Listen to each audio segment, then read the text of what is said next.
اعوذ بالله من الشیطان الرجیم. بسم الله الرحمن الرحیم. سلام علیکم و رحمت الله.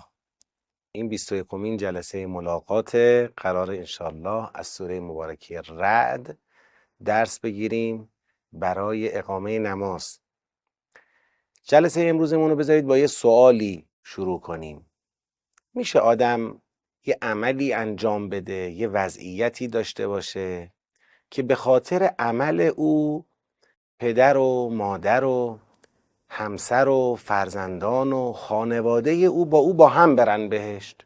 یعنی شما یه کار خوبی انجام بدی، یه وضعیت مطلوبی پیدا کنی که این وضعیت مطلوب نه فقط خودتو به بهشت ببره بلکه خانواده تو رو هم با تو به بهشت ببره. چنین چیزی ممکنه یا نه؟ میخوایم برای پاسخ به این سوال از سوره مبارکه رعد استفاده کنیم. اولین حرفی که سوره رعد میزنه اینه، میفرماید باید به حقانیت قرآن معتقد باشی. یعنی قدم اول این که نتیجه زندگی تو، نتیجه عمل تو فقط به نفع خودت نباشه بلکه خانواده تو رو هم بهشتی کنه، قدم اولش اینه که به قرآن کریم باید معتقد باشی، قرآن رو حق بدونی. چطور میشه به قرآن معتقد بود؟ خب باید بفهمیم، بعد از اینکه فهمیدیم درباره اون به قضاوت بنشینیم، به تصدیق قرآن برسیم. اون تصدیق باعث میشه که اعتقادی در قلب ما به وجود بیاد و اون اعتقاد زمینه یه اوصاف و رفتاری رو در وجود ما فراهم میکنه. وقتی به قرآن کریم معتقد شدی یه خصلت‌هایی پیدا میکنی. این خصلت‌ها چی هست؟ اولین خصلت اینه که به عهد الهی وفادار میشی. یک انسان معتقد به قرآن عهدی رو که با خدا در قرآن کریم داره میشناسه، به این عهد پایبند میشه، این عهد رو نقض نمیکنه. حضرت زهرا سلام الله علیها در خطبه فدکیه همون اوایل خطبه فرمودن که قرآن عهد الهیه. در احادیث دیگه هم همین مطلب رو داریم، یعنی بین ما و خدای پیمان قرآن کریم که ما باید به این پیمان پایبند باشیم. وقتی فهمیدیم، شناختیم، بهش معتقد شدیم، حالا پایبند میشیم. دومین ویژگی اینه که توی قرآن هر چیزی رو که خدا دستور داده به وصل کردنش وصل کنی. شنیدید دیگه، ما برای وصل کردن آمدیم، قرآن آمده وصل کنه، یه حلقه های ارتباطی ایجاد بکنه. خب شما اگر به عهد الهی وفادار هستی باید وصل کنی هر اون چرا خدا دستور داده به وصل کردنش. من براش مثال میزنم اما دیگه کاملترش رو بعداً خودتون باید مطالعه کنید. یکیش اینه، انبیای الهی باید به هم وصل باشن. اگر شما به یکی از انبیای الهی ایمان داری به دیگری ایمان نداری، قطعه، نباید قطع کنی. رشته انبیا باید متصل باشه در باور تو، در ایمان تو. هیچ کس نباید اون قطع بکنه بین هیچ پیغمبری با پیغمبر دیگه. اولیای الهی، امامان معصوم علیهم السلام باید وصل باشن. علقه تو با همسرت، با فرزندت، با خانوادت، با نزدیکانت باید وصل باشه. میگن صله رحم، وصل کردن اون روابطی که باید وصل باشن. خب این دومین ویژگی. سومین خصلت کسی که به قرآن معتقده اینه که از پروردگارت باید خشیت داشته باشی. ممکنه بپرسی خشیت از پروردگار یعنی چی؟ خشیت خوفه، ترسه، اما ترس از مقامو میگن خشیت. یعنی اونقدر خدا رو با عظمت ببینی که لازم بدونی حرمتش رو حفظ کنی. یه بار کسی مثلا به خاطر اینکه مجازاتش نکنن تقوا پیشه میکنه، اونم خوبه البته، اما یه بار یه کسی تقوا پیشه میکنه چون برای خدا قائل به عظمته، حرمت قائله. سومین خصلت شد خشیت. چهارمینش اینه که از حساب و کتاب روز قیامت بترسی، نکنه حساب و کتاب قیامت هم بد باشه. ترس از عذاب قیامت، ترس از جزای الهی. پنجمینش اینه که به خاطر خدا صبر داشته باشی. صبر به خاطر خدا یعنی رضای خدا عامل اصلی، علت اصلی صبر کردن تو باشه. ششمیش چیه؟ ششمی اینه که نمازت رو اقامه کنی.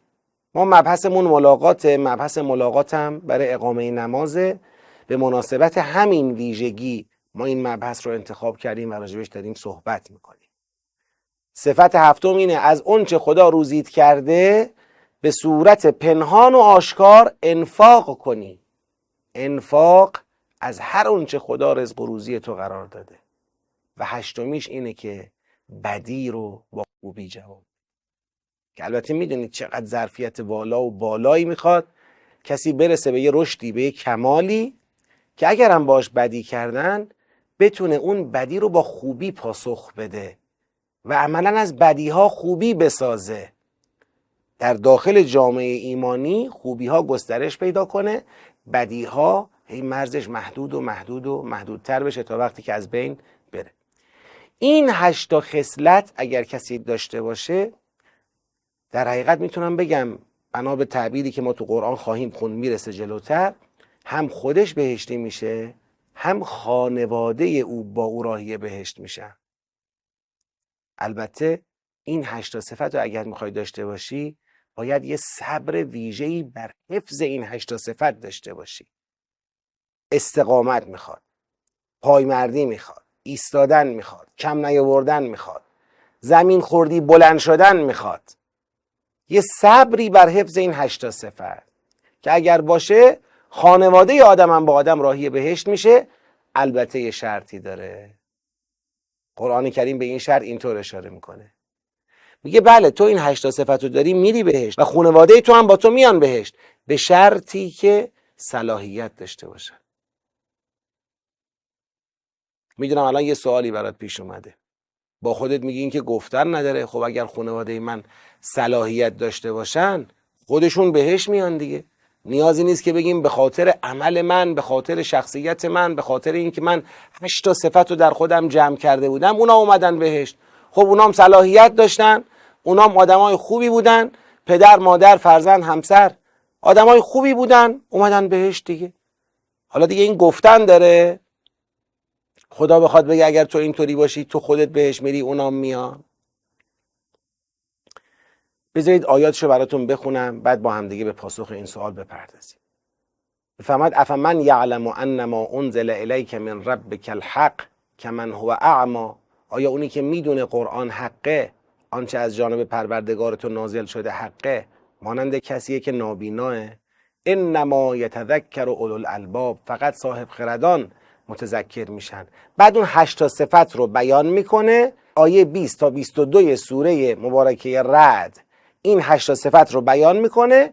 بعد در پایان میفرماید که بله جنات عدن یدخلونها و من صلح من آبائهم و ازواجهم و ذریاتهم و الملائکة یدخلون علیهم من کل باب سلام علیکم بما صبرتم فنعم عقبی الدار. کسانی که این 8 صفت رو دارن اینها داخل بهشت میشن، بهشت های جاودان، هم خودشون، هم پدران، همسران، فرزندان، اینایی که صلاحیت داشته باشن از افراد خانوادهشون، همه داخل بهشت میشن و ملائکه به اونها سلام الهی رو ابلاغ میکنن. خب سوال چی بود؟ سوال این بود که اگر صلاحیت دارن و به خاطر صلاحیتشون به بهشت میان، این دیگه گفتن نداشت که هر کس داره برای صلاحیت خودش بهشت میره. پس عمل کرده من چه نقشی داشت در بهشت رفتن اونا؟ این یه نکته ظریف داره. ببین افرادی که این 8 صفت تو وجودشون جمعه، این افراد مثل یه چراغ نور میدن، روشنایی میدن، محیط اطراف خودشون رو روشن میکنن، خانواده خودشون رو از نورانیت خودشون بهره مند میکنن. در حقیقت میخوام بگم اون صلاحیتی که قرآن گفت شرط ورود پدر مادرها، همسرا، فرزندا همراه اینا به بهشته، اون صلاحیت خودش تحت تأثیر شخصیت این افراد به وجود اومده. اگه غیر این باشه گفتن نداره. به قول شما آقا تو اگر اینطوری باشی فقط خودت به بهشت نمیری، پدر مادرت هم میرن، خانوادت هم میرن. این گفتن نداره وقتی تأثیر من نباشه. پس معلومه اون صلاحیت ناشی از شخصیت تکامل یافته، شخصیت ساخته و پرداخته این افراده. این شخصیتی که داره اون صلاحیت رو به وجود میاره، تقویت میکنه و این فرد خودش از عوامل ایجاد اون صلاحیته. خب حالا ممکنه بپرسید آقا یه وقتایی هم ما میبینیم یه چنین افرادی تو خانواده ها هستن، آدمایی با شخصیت، با صلاحیت، با ظرفیت، ولی بعضی از افراد خانواده به هیچ وجه از اینا تأثیر نمیپذیرن. خب اشکالی نداره، ما اینم دیدیم در طول تاریخ هم بوده، حتی تو خانواده انبیا علیهم السلام هم بوده. حضرت نوح علیه السلام فرزندشون همراهشون نشدن، از نورانیت وجودی ایشون بهره نبردن. نوح و اهل خانه او، مؤمنان به او، به بهشت رفتن، ولی او در عذاب الهی هم غرق شد و هم وارد جهنم شد. خب پس اینکه یک کسی راه خودش رو جدا میکنه، اون دیگه مسئولیت با خودشه. الان صحبت ما رو اینه که اگر شما این 8 صفت رو، این شخصیت تکامل یافته رو پیدا کنی، این ظرفیت به وجود میاد، این امکان به وجود میاد که افراد خانواده از تو الهام بگیرن. شخصیت تو میتونه الهام بخش اونا باشه، میتونه تأثیرگذار باشه، میتونه اونا رو حرکت بده، اونا رو به نورانیت برسونه، اونا رو به آرامش و نشاط برسونه. یه چنین وضعیتی مد نظر ماست. حالا باید به یه سوال جواب داد. چطور میشه که ما میبینیم بعضیا، حالا آدمای خوب، اهل نماز، اهل قرآن، اهل عبادت، خدا، معنویت، اهل بیت، همه اینا تو زندگیشون هست، اما بین اونا و افراد خانوادهشون یه شکاف عمیقی وجود داره. این نیستش که افراد خانواده نمیخوان تأثیر بپذیرن ها. نه، اصلا رابطه سازنده‌ای بین این افراد و اعضای خانوادهشون برقرار نشده. الهام بخش افراد خانواده نیستن، با اینکه بعضی از این صفات خوب رو دارن. اینجا برای پاسخ به این سوال اول باید به این نکته دقت کنیم. قرآن کریم گفته کسایی الهام بخش افراد خانواده هستن که هر 8 صفت رو با هم داشته باشن. اون 8 صفت رو یادت بنداز، یه بارم من برمیگردم یادآوری میکنم. اون 8 صفت چیا بودن؟ وفادار به عهد الهی بودن، وصل کردن هرچی خدا فرمان وصلش رو داده، خشیت از خدا داشتن، از حساب و کتاب قیامت ترسیدن، به خاطر خدا صبر داشتن، نماز رو اقامه کردن، انفاق کردن، بدی رو با خوبی جواب دادن. باید هر 8 صفت رو داشته باشی. این اولین مسئله است. آقا آدم یه دفعه که 8 صفت رو نمیتونه داشته باشه. به این سوال جواب بده، آیا آروم آروم داری به سمت تکامل میری؟ این 8 صفت رو در وجود خودت کامل کنی یا نه؟ اگر کسی تو مسیر تکامل این 8 صفت حرکت کنه، آروم آروم خانواده او، افراد خانواده او هم تحت تأثیر شخصیت او قرار میگیرن، بدون اینکه او بخواد روشون اثر بذاره. این اثر رو خدا قرار میده. جوار وجود او میشه منبع آرامش و این رو افراد خانواده کم کم درک میکنن. مگر گفتم کسی خودش نخواد که حسابش جداست. پس اولین مطلب اینه که ببینیم اون 8 صفت هست یا نیست. اما مطلب بعدی اینه، من که میگم اگر اون 8 باشه، بعیده یه چنین شکافی به وجود بیاد بین یک فرد مؤمن و افراد خانوادهش.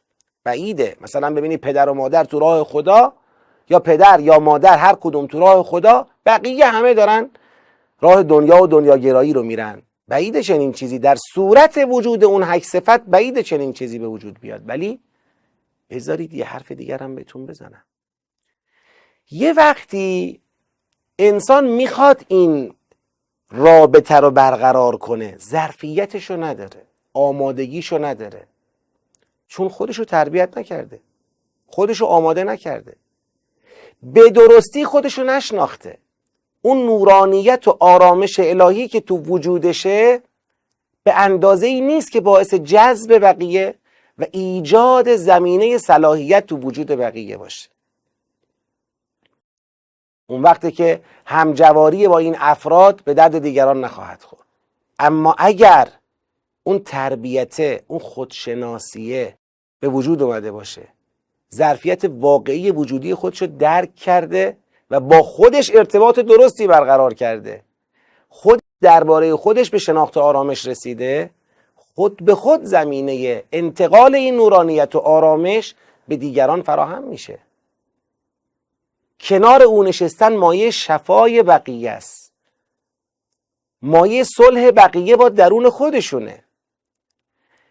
نمیدونم برای شما پیش اومده یا نه، برخورد داشتید با بعضی از آدما که حالا ای بسا آدمای مؤمن و مذهبی و خوبی هم باشن بالاخره در یه حدی، ولی شما مایل نیستی باهاش رفاقت کنی، مایل نیستی در کنارش زمان بگذرونی، مایل نیستی باهاش سفر بری.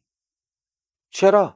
به خاطر اینکه از وجود او آرامش به تو نمیرسه، حس آرامش در کنارش نداری. چرا؟ فکر میکنی یه وقتی قضاوتت میکنه در جایی که نباید قضاوتت کنه، هر رفتاری از تو رو ممکنه به خودش بگیره، احساس میکنی کنار او بودن تو رو توی فشاری، توی چارچوبی قرار میده، تو رو به زحمت میندازه. برخورد کردی با چه این افرادی؟ حالا امیدوارم که من و شما جز این افراد نباشیم، اما بعیدم نیست یه وقتی دیگران در کنار ما حس آرامش نداشته باشن، احساس امنیت و نشاط نداشته باشن، با اینکه من نگاه میکنم به خودم میگم نه بابا من که آدم خوبی هستم. بعضیان برعکس دنبال فرصت میگردی یه چند دقیقه‌ای باش بشینی، یه چایی باش بخوری، یه گپی باش بزنی، با چند قدم را بری، چه رسد به این که بخواد باهات سفر بیاد و حاضر باشه در کنارت وقت طولانی بذاره. ببینید این تفاوت کجاست؟ ماها متاسفانه از خودمون غافلیم. ماهایی که حالا تلاشمون اینه، سعیمون اینه تو مسیر خدا و دین و دیانت حرکت کنیم، یه غفلتی از خودمون داریم، یکم ظاهربینیم،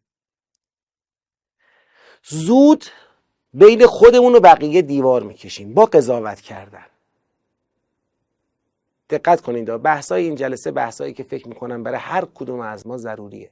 هر کدوم از ما بارها برامون سوال پیش اومده آقا افراد خانواده‌ام چی؟ با خودم میگم من تو راه قرآنم، من تو راه خدام، من تو راه دین و دیانتم، تو راه معنویتم، چرا افراد خانواده‌ام با من همراه نمیشن؟ چرا اونا با من نمیان؟ ما داریم به این بحث میپردازیم در سوره مبارکه رعد. این چرا نورانیت وجود تو اگر هست، چرا پس بقیه جاها رو اطراف تو روشن نمیکنه؟ چرا خونه تاریکه پس؟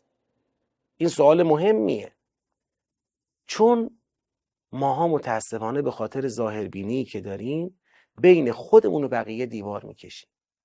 تا یه رفتاری از اونا ببینیم قضاوتشون میکنیم، یه ما خوبها شما بدهایی درست میکنیم، یه دافعه‌ای درست میکنیم، حتی نزدیکترین افراد خانواده‌مون رو، بچه رو، همسر رو، پدر مادر رو از خودمون طرد میکنیم. فاصله عمیق، شکاف عمیق بین ما به وجود میاد. تا یه نفر از نصیحت ما رویگردانی کنه، تا یه نفر اون نقش الگویی ما رو که برای خودمون قائلیم، فکر میکنیم الگو هستیم، بالاخره کسی هستیم برای خودمون، یه نفر این نقش الگویی رو ندیده بگیره، سری به دل میگیریم، فکر میکنیم اون غفلت کردنه، اون حرف گوش ندادنه یه جور توهین به من و شماست. اون وقت به جای اینکه نورافشانی کنیم دوچار خفگی نور تو وجود خودمون میشیم. در حقیقت من و شما در چنین شرایطی تازه متوجه میشیم که به یک نورانیت حقیقی و ذاتی هنوز دست پیدا نکردیم، چون خودمون رو به درستی نشناختیم. ظرفیت‌ها، استعدادها، نگرانی‌ها، ترس‌ها، کمبودها، مسائل واقعی خودمون رو درست نشناختیم. ما با خودمون درست روبرو نشدیم. کسی که با خودش درست روبرو نشده، آیا دیگران با او درست روبرو خواهند شد؟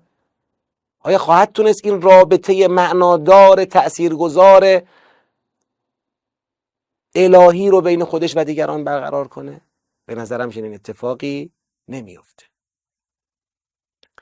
خب پس مسئله اینه، اگر میخوایم اون 8 صفت در وجود ما کامل بشه، یه مقدار با نگرش عمیق تری در وجود خودمون اون 8 صفت رو دنبال کنیم، ارزش وجودی خودمون رو احیا کنیم، برای خودمون برای خودمون قائل به ارزش بشیم.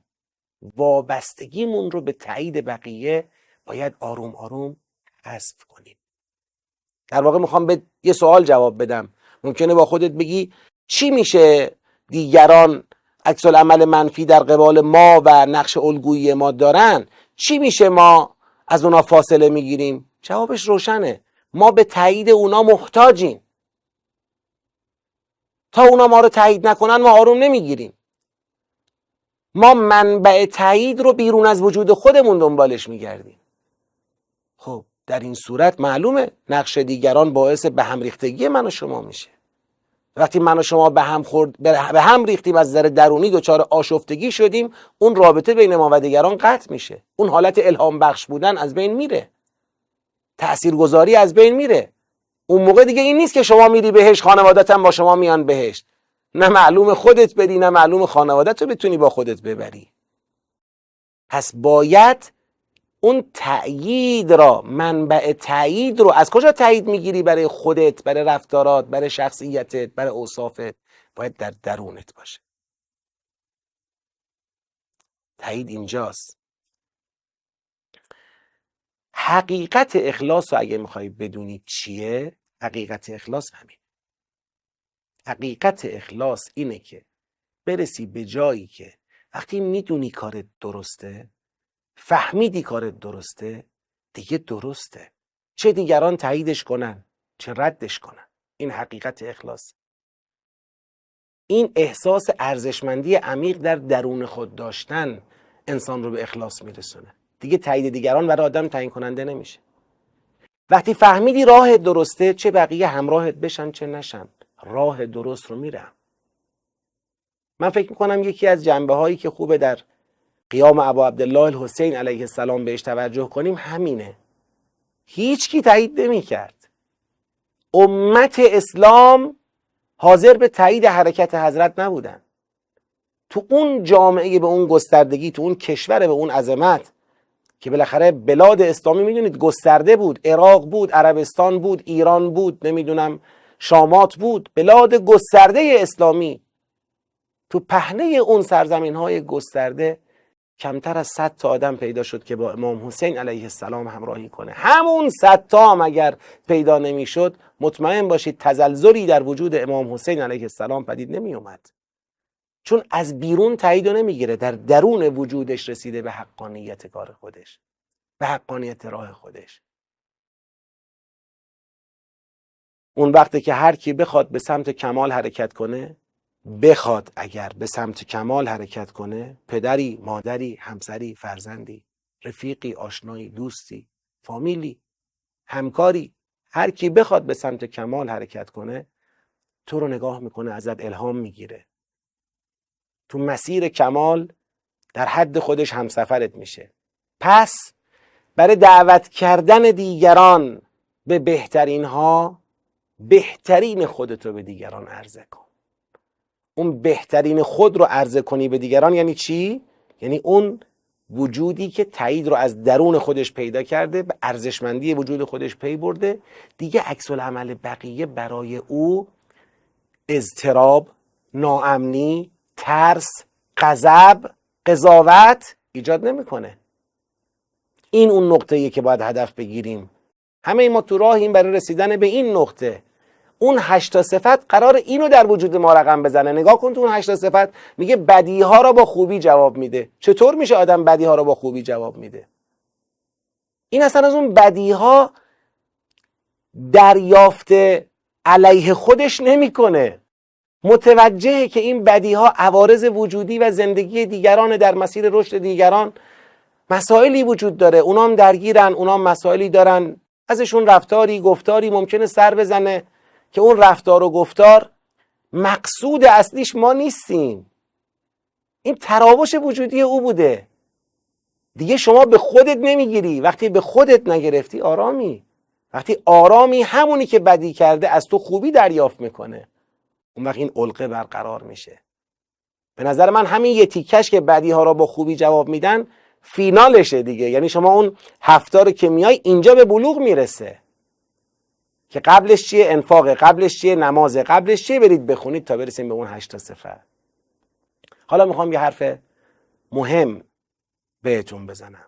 اونایی که میخوان الهام بخش بقیه باشه یا اونایی که میخوان تو مسیر دعوت قدم بردارن، اونایی که دوست دارن اهل امر به معروف و نهی از منکر باشن. خب خیلی از ماها یه وقتایی همچین دغدغه‌ای داریم، میگیم باید امر به معروف کنیم، نهی از منکر کنیم. بله درسته، وظیفه همه ماست.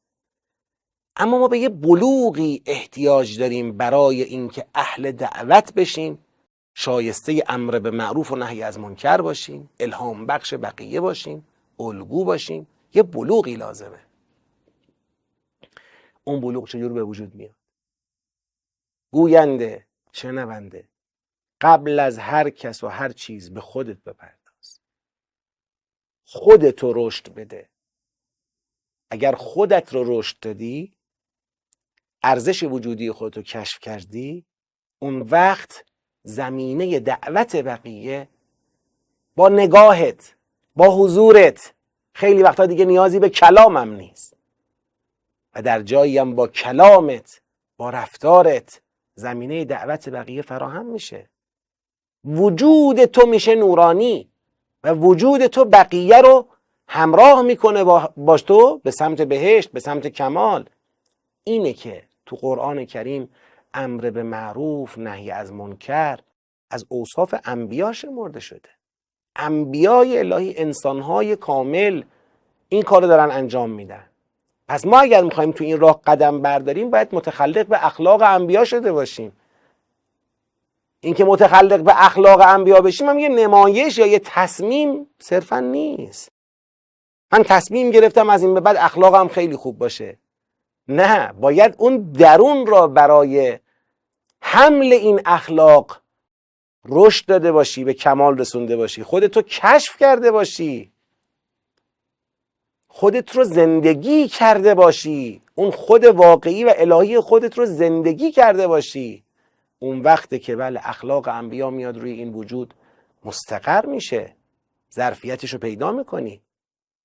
البته در کنارش لازم فن بیان هم بلد باشم، راه های ارتباط مؤثر رو هم یاد بگیرم، همه اینا لازمه. خب تا اینجای بحث راجع به اونایی حرف زدیم که به حقانیت قرآن معتقدن. پس گفتیم اگر میخوای تو بری بهش، بقیه هم دنبالت بیان بهش، باید حقانیت قرآن رو قبول داشته باشی، 8 صفت رو داشته باشی. بعد صحبت کردیم که این 8 صفت چطوریه که از وجود اینها انسانی هدایتگر، الهام بخش، مؤثر میسازه که بحثاش گذشت. حالا در نقطه مقابلش میخوایم حرف بزنیم. کسانی که به حقانیت قرآن معتقد نیستن. خود قرآن کریم به اینا میگه نابینا. میگه اینا نابینان، اینا کورن. کمن هو اعما، نمیبینه.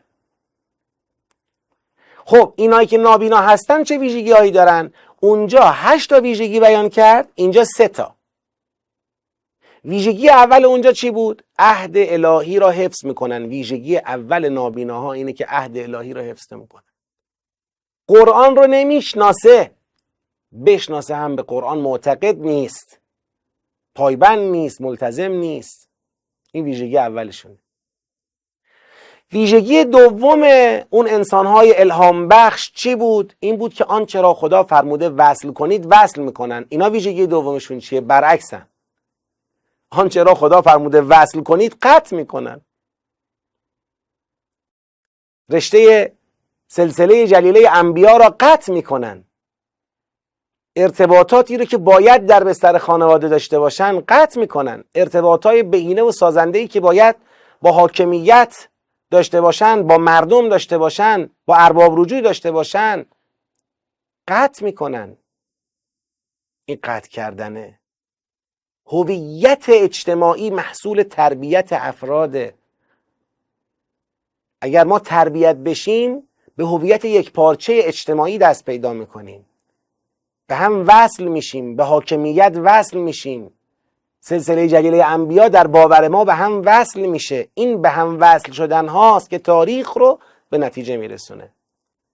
سومین ویژگیشون به جای 6 تا ویژگی که اونجا بیان کرده بود یه ویژگی بیان میکنه. اونجا 6 تا ویژگی چیا بود؟ برای اونایی که الهام بخشند خشیت از پروردگار بود، خوف از حساب بد قیامت بود، صبر برای خدا بود، اقامه نماز بود، انفاق بود، جواب دادن بدیها با خوبیها بود. به جای این 6 تا یک کلمه خدا میگه درباره نابیناها، اونایی که حقیقت کتاب الهی رو نمیبینن نه درک میکنن. این نابینای جسمی نیست، نابینای معنوی است. یک کلمه راجع به اینا میگه، میفرماید اینا در زمین فساد میکنند. بله، اگه خشیت نداشته باشی، خوف از معاد نداشته باشی، صبر برای خدا نداشته باشی، اقامه نماز و انفاق نداشته باشی، بدی را با خوبی جواب ندی، اون روی سکه میشه چی؟ اون طرف ماجرا میشه چی؟ میشه فساد در زمین. اگر اینطوری شد اون وقت لعنت خدا شامل حال آدم میشه که هممون پناه میبریم از این مسئله به پروردگار. حالا آیاتشو براتون میخونم. آیه 25 و 26 سوره مبارکه رعد فرمود والذین ینقضون عهد الله من بعد میثاقه، اونایی که عهد خدا رو بعد از میثاق و پیمانی که با خدا دارن نقض میکنن. و یقطعون ما امر الله به ان یوصل، آنچه را خدا فرمان داده که وصل بشه قطع میکنن. و یفسدون فی الارض، و در زمین فساد میکنن. اولئک لهم اللعنة و لهم سوء الدار، اونا کسانی هستند که لعنت متعلق به اونهاست، دوری از رحمت خدا و بدترین عاقبت ممکن در انتظار اونهاست. الله یبسط الرزق لمن یشاء و یقدر، خدا برای هر کی میخواد رزق رو بسط میده، برای هر کی بخواد تنگ میگیره. ولی متاسفانه اینا کسایی هستن که و فرحوا بالحیات الدنیا، دل به زندگی دنیا خوش کردن. و مل حیات الدنیا فی الاخرة الا متاع، زندگی دنیا در مقایسه با آخرت جز یک کالای ناچیزی بیشتر نیست. انشالله ما هم با متخلق شدن به این اخلاق هشتگانه، با پی بردن به ارزش وجودی خودمون، با رسیدن به حقیقت اخلاص تو مسیر رشد و کمال طوری قدم برداریم همون طوری که خود ما به بهشت میرسیم، دیگرانی که اطراف ما هستن و اونا میخوان که درک نورانیت و جذب نورانیت کنن، اونها هم بهره‌مند بشن، اونها هم همراه ما به بهشت بیان. این ویژگی رو اگر هر یک از ما داشته باشیم، اون وقت ببینید چه اتفاقی میفته. در هر خانواده‌ای، در هر خانه‌ای، نه یک نفر، همه همون شخصیت نورانی باشن که بقیه از نورانیت اونها برخوردار و بهره‌مندن. چه سعادتی از این بالاتر. موفق و مؤید باشید.